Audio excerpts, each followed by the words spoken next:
আমরা সরকারের কাছে আমার মেয়ের দর্শন করে মারছে, মেয়ের লাশ পাইছি, আর আমরা এরা বদলি আমরা ওকে ফাঁসি চাই। আমার দাবি আগো ফাঁসি, যারা যারা আমার জেরা মারছে হ্যাঁ গো ফাঁসি চাই আমি। ওই নোরা ওরা 5 জন মিলে একটা 3-4টা মোড় একটা বড়ই গাছ আছে, ওই বড়ই গাছে বড় ওরা শ্যামা মধ্যে বই রয়েছে, বই দেখলে তখন আমার ওরা আটকাই গেছে। মেয়ের ডেথ হয়ে যায়। আমি বলছি মেয়ে ডেথ হয়ে যাবো না, মেয়েটা আমার, তুই ডেথ হয়ে যা, না তোর জ্বর সমস্যা আছে। আমি কি সমস্যা আছে? তোর মাইরে লয়ে যাবো, আমাকে ফেলে তুই নিয়ে যা। পরে এই কথা কইতে আমার 5 জনে মোটে 2জন আমার পিছিয়ে হাত ধরে আসছে, 5 জনের।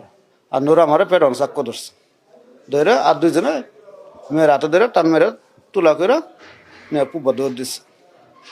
দৌড় দিলে তখন আমি ওই পিছিয়ে 2 জন, ওই 2 জন তো নোরা চাক্কু ধরে রাখছে।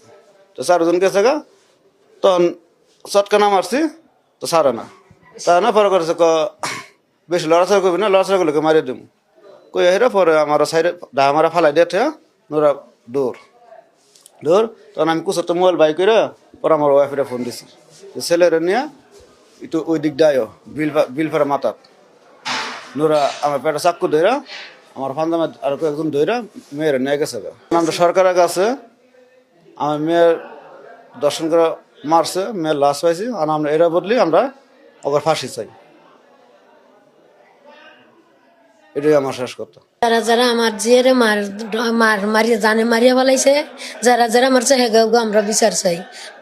আমরা ফাঁসি চাই আগো, আমি আর কিছু চাই না। আমার দাবি আগো ফাঁসি, যারা যারা আমার জেরে মারছে হ্যাঁ গো ফাঁসি চাই আমি।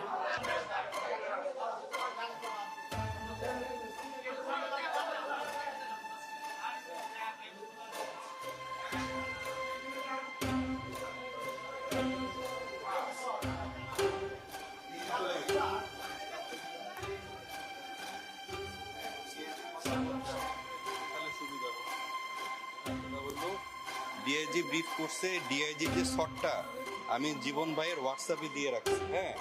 এবং আমার কাছে ওই যে ভিকটিমের বাবা মার বাইট আমার কাছে আছে, আসামির ছবি আছে, সব দিয়ে দিচ্ছি। আপনি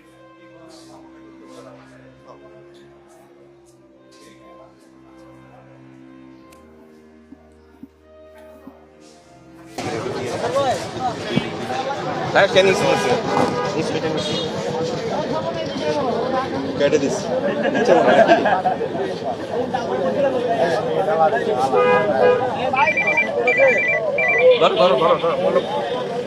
রাইট।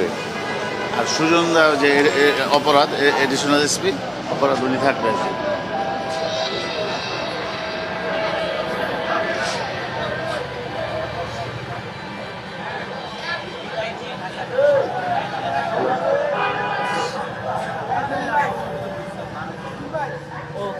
আমি আরো কিছু বাইক দিব, একটা আর কিছু ফুটেজ দিব আসামির।